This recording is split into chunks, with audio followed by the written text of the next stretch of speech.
pagpupuri sa mga bata sa kumpento, ilang iniisaysay kay Sister Lena. Asa naman ako ipapalit sa inyo, ha?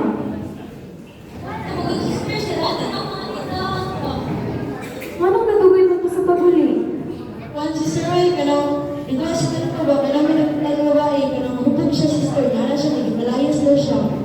Asa na siya maroon?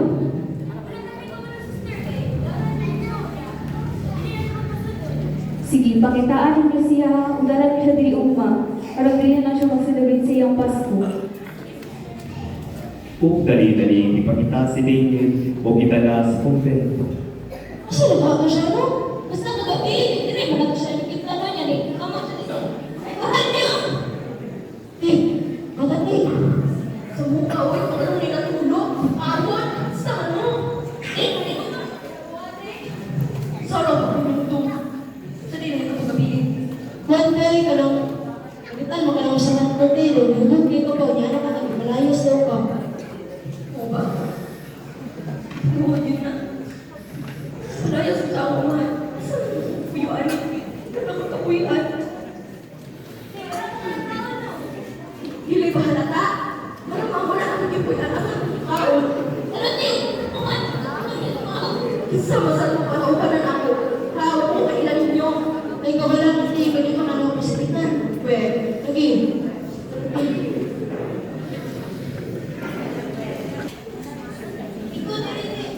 Sister, nasa sister.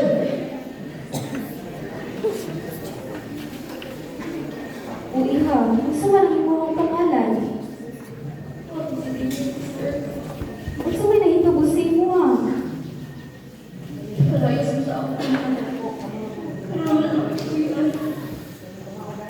Gusto man din ang sala sa imong amahan kanimo. Kaya ako pala sa'yo. Uy, pala. Uy, pala siya.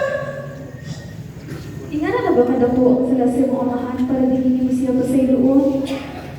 Karon kay sinubra na to ang Pasko sa pagiging maayo o pagpinasayloay? Hindi ko malulit ang pamilya, sister. So, ako mag-celebrate sa Pasko. Sa kanya nawala siya. Sa kanya nawala ang akong ginahan. Wala naman nag-celebrate ang Pasko. Sige karon. Pag-adlaw, mag-adto na sa simbahan aron makita nimo ang himuon ug sa kay importante ang Pasko. Nagprepara si Sister Lena o David aron pagtambong sa misa sa Pasko sa pagsuko. Pag-abot nila sa simbahan, wala nang manipingin ang mga saksisya ug usa ka manindot nga istorya yang pagmata kaniya kung unsa jud ang kahulugan sa tinuod nga Pasko.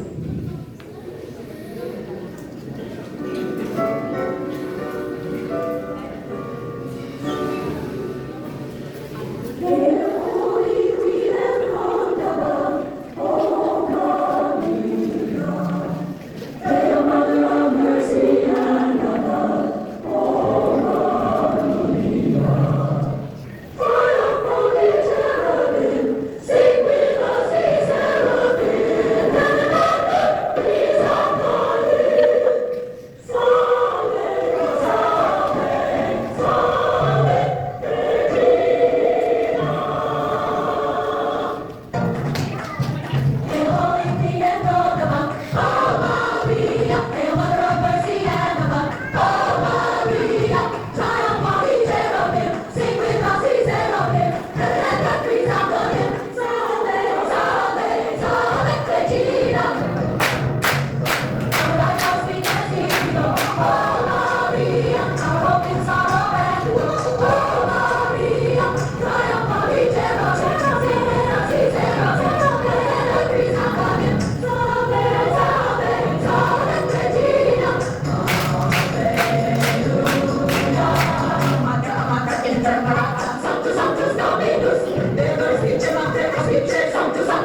Usa katapna niya, adunay kahayag ng iponsad sa tubang nanimay.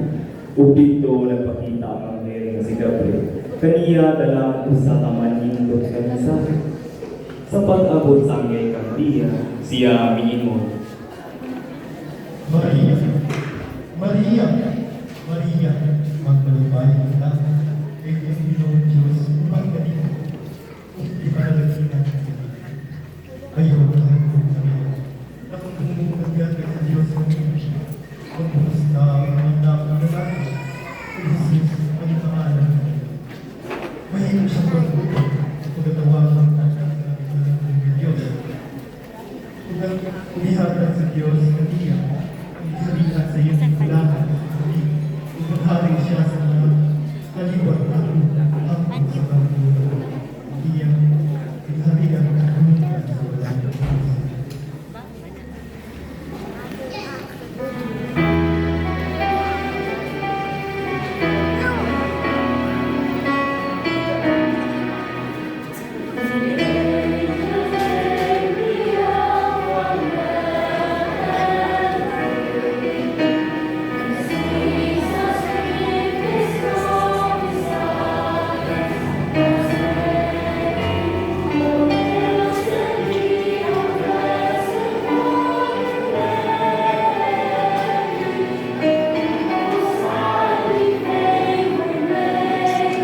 Saan naman niya akong video? Nahiwi. Nahiwi.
Sa pagkalungod ni Elizabeth sa pagkumusta ni Maria, dali-dali kini ang itapo si Maria ang pulong sa kalipan.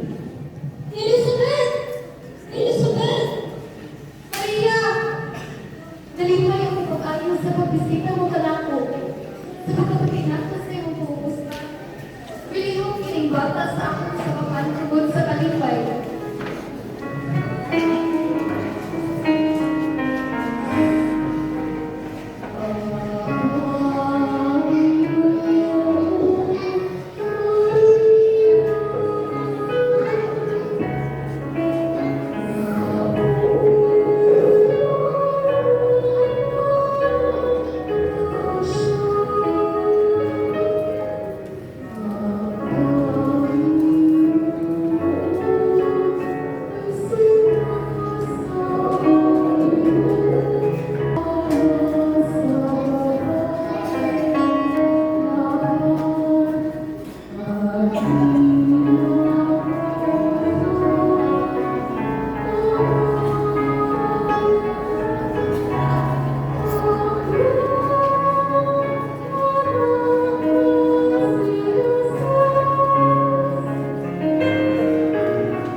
Salamat, Senyor.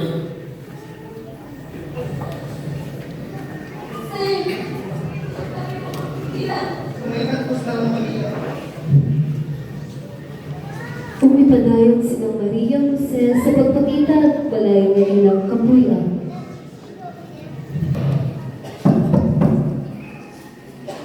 Ngayong gabi kayo, Senyor. Pero masama sa inyong panimalay. Magpasalamat si Senyor nang inangan sa balay ngayong kapalalayan. May gawin sa plaka nito. Kapag dili mo kamo mahimo masulod sa akong palimalay. Ang ako panimalay, dili pa anak. Magpasensyahin kami. Kapag dili mo kamo mamahin pasakot, ang ilan lang mo dahil masakpan. Sa iyo, kami, udagang salamat. Ang salamat kita rin ni Jose. Salig lang sa Diyos, Maria. Jose, dili ka sa pagkakaya. Kumaingat po sa lahat para kita balay na pwede mong kapalalayan. Nagpadayon sa pagpamita si Jose Maria sa ilang kapahulayan. Pipila ka balay ilang isuwayado kamyo, apan isa walay minawat kanila. Bisan pa man ini, wala sila mawagi yung paglawang sila masalikod, na di sila pasagdag sa langit ng amahan. Sa dilig na tungkay, na iniabot nga mag-asawa, magikaistorya si Jose o Maria.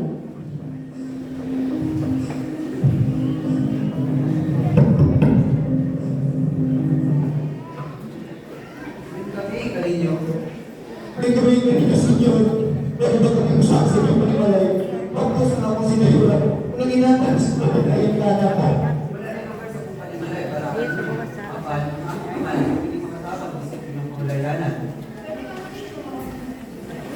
Salamat. Ginawa ko yan sa Diyos sa mga pagkakas.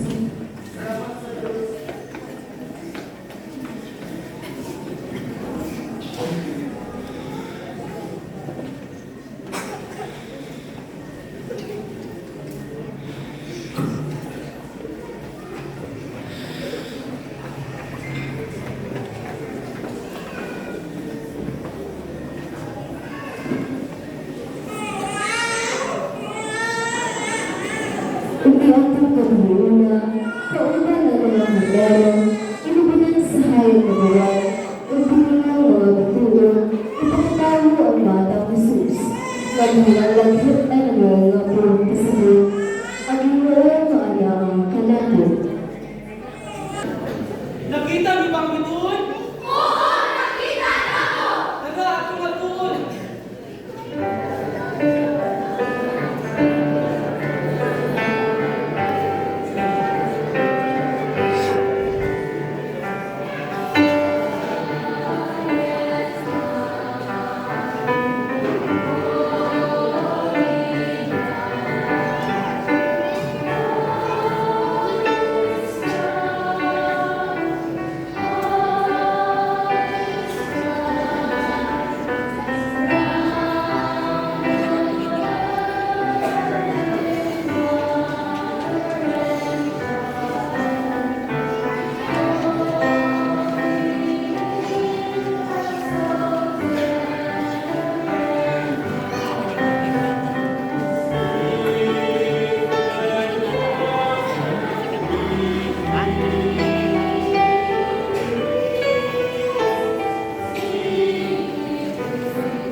Mesiyas, wala siya nahimutang.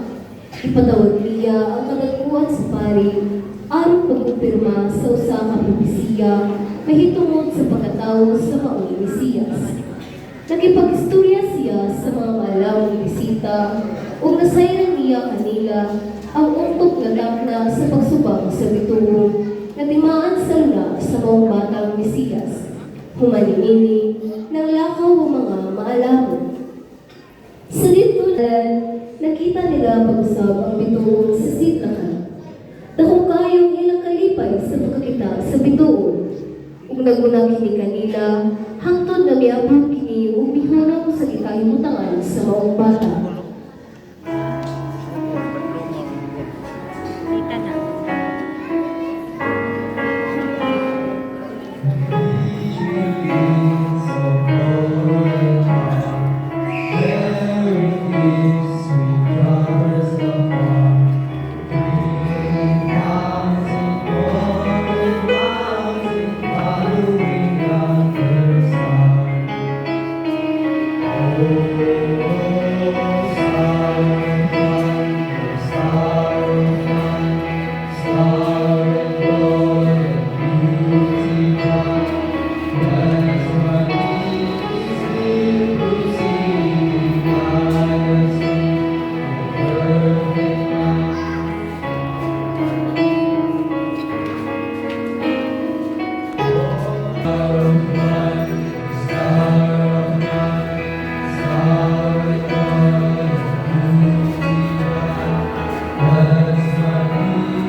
natian ni Jose Maria sa ilang pagpangita ulula alang sa Batang Jesus.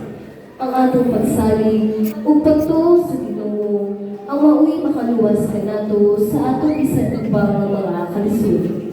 Ilabi na sa atong matag-usa nga sitwasyon karon nga diin puno sa kalisod. Kita gihagit niining panahona nga mamahimong pitala sa kahayag ug kalipay gikan sa Batang Jesus ngadto sa mga nanginahanglan ug nagpitan sa kinabuhi. Amen. Pila ka lechon ang nakahanda. Pila ka baboy ang inyong gitukba. Aron pagkahuman sa Pasko, patindugod ni Hapon. Basin na mga baka dira, no? Baka o kanding, sa pang klaseng hayop dira. But anyway, mga igsoon ni Kristo, panahon na sa Pasko. The Advent is over. Pwede na ito magpatugtog o Christmas songs later. So, pag hinahon ka nga, makatawag na ang inyong mga Christmas trees. Ano lang? Joke lang. So, kung usahay ka nyo, bantay ko sila. Aron mahadlog naman. But anyway, mao ang istorya atong nakitaan ang atong nadumog ganihang pagsaulog. Kita kaha, unsay kwento nato nga dili maligtan sa Pasko. Unsay Pasko na Pasko. Kanang dili gyud maligtan nimo nga past. But then, during the moment of Christmas, dili gyud maligtan. Sa kuha, ang among pagkaon kaniadto, one, people. Loaf bread. Loaf bread with, kasi palaman, o social mo, peanut butter. Sa amo ang margarine. Margarine o margarine? Kana to, simpleng handa. Simpleng salo-salo sa pamilya. Apan, ang makalipay kay kung kumpleto jud ang atong pamilya. Balikan nato ang unang Pasko. Diba? Si Jose, si Maria, nangabot dito sa Bethlehem o nanuktok o nangita o lunak o lugar aron matawo ang atong manluluwas. Ang pangutana, asa ipanganak si Jesus? Kung ang inyong pagtuo sa pasungan ipanganak, wrong. Minaw itong iba sa gospel. Pumili ni Bishop na itong installation na ko. Jesus was not born in a manger. He was just placed after birth. O, diba? Katekista. Wala siya gipanak sa pasungan. Kaya gamay man ang pasungan. Wala man giala. O sige Maria, anak na. No?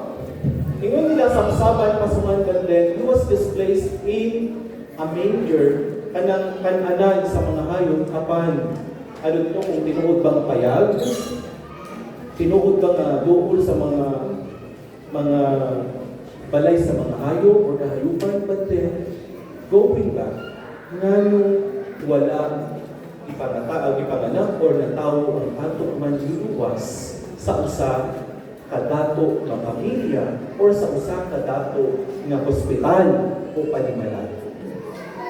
Usa ka pamalandong mga igsuon, ang atong manluluwas nagpahigos. Nabisan Dios nagpatatawo o nahimo alang kanato exempt sa sala. A model of humility. Pila kanato ang pila ka hektarya ang yunta na ay driver, na ay pulo nga sakyanan, na ay mga yaya or maids, but then dili yun magpatawag kung sir or ma'am. Pila kahakaat sa tuwa ang nakaangat apan kabalo magpahigos. Kabalo mulingkod sa pinakaubos na lingkuran. Or pila po to the other side, pila sa atua, ang gusto nga kanunay na sa presidential table. Kung na-invitation, di yun mukha sa gawas kay kinahanglan, mukhaon dito sa nailamisa na ay kutsara, tinidor, plus chopsticks. Magsuon ni Kristo sa panagkinan nga gihatag na nato sa atong manluluwas. Pinapagta na makaplagan nato ang tinuod na kahulugan sa Pasko. The spirit of humility, the spirit of love. Kumusta ang atong paghigugma? Kumusta ang atong mga pamilya? Kumusta ang atong mga higala? Kumusta ang atong relasyon sa isip katao? Kung ilabi na sa tanan, kumusta karon ang atong mga kaugalingon kay pitong manta na on that 9 days sa atong pagmisa de Gallo, giandam nato ang atong mga kaugalingon. Pampangutana, kumusta? Makasunod ka ha si Jesus karong panahon sa Pasko sa ato ang mga kaugalingon o sa atong mga panimalay? Are we prepared enough to receive Jesus this Christmas? May sunod ni Kristo, pagkapanganak sa tao o pagkatao ni Jesus, kang kinsa man unang nagpahibalo ang mga anghel na ang manluluwas na tao na sa mga magbalantay. Ngayon sa mga magbalantay ni hapon. Again, the value of humility and simplicity. Di ko nag-ingon nga sa'yo kung naging mong dato, no? But then, the reality, when it comes to simplicity and humility, so sad to say, mas mutuo ang mga tapos. Amen po ba? Kaya kung pananglitan, ang anghel ipakita sa mga dato that time, with all their businesses, sa kabisihan nila, mutuo kaha sila na ang manluluwas na tao. Even us, with our busyness sa daghang mga trabaho, daghang mga ginabuhat sa ating mga kinabuhi, usahay lang ba o kasagaran, dili na yun nakasimba. Dili na kaampo, nga naman, ay bisan gani magulun ang angkin, oy, pagsimba po, oy, ang uban mag-ingoy, isa dili ko nagasimba, nagatuwa ko sa Ginoo. Tato natin po, Christmas na Christmas po, si Father, Sermon Jude, Sermon Manggod nino. But then, humility comes when we believe, when we trust with faith sa mga sik sa atong kinabuhi, adlaw-adlaw. We don't wait for that very special moment na makalimutan na ang Ginoo. Usually, ang atong Ginoo moabot ka nato sa mga simple o sa mga yanod na pangkitabo sa ating kinabuhi sama sa mga magbalantay. Ingon sa mga anghel, ini ang timainhan ng manluluwas makita ninyo or makaplagan. Usab, nag-ingon, mao kini ang inyong ilahalay, makaplagan ninyo ang usa ka batang nagiputos ug panapton ug nagpigda sa pasuman. Kung sa may simbolo sa usa ka bata. Again, we go back to the essence of humility. Balikan nato, mga bata, kung mag-away, after 1 minute, after 2 minutes, after 5 minutes, okay na sila. Pero, ang mga dinikanan, kung mag-away ang mga bata, mahimong ipakapitan kita. No? Take note. Simplicity, humility, kanang huwag pagdungod, kanang sa ato ang manggulkay. Nahiubos ko, di yun na ako pansin, di yun na ako tinggan mautawhan na 1 minute, 1 day, 1 week, 1 month, 1 year, hangtod goodbye world.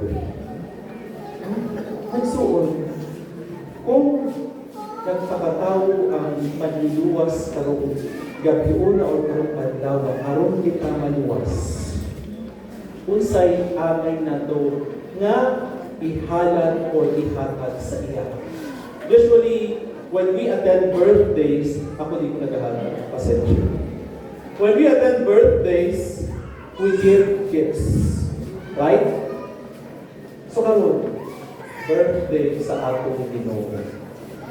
What is the best gift we can offer?